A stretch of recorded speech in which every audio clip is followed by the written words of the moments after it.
আসসালামু আলাইকুম ওয়া রাহমাতুল্লাহ।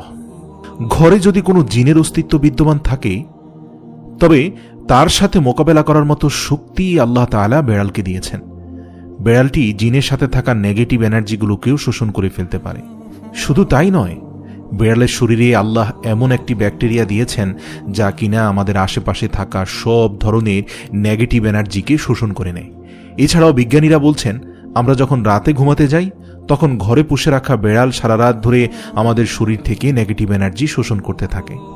আল্লাহ রাব্বুল আলামিন বেড়ালের মাঝে কিছু বৈশিষ্ট্য দিয়েছেন যার কারণে এমন সুন্দর একটি মাখলুক আমাদের রোজকার জীবনের অংশ হয়ে উঠেছে।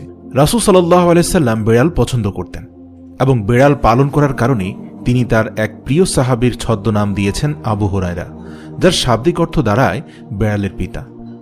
কেন একজন মুসলিমের বেড়াল পালন করা উচিত? গবেষণা করে জানতে পারা যায়, আজ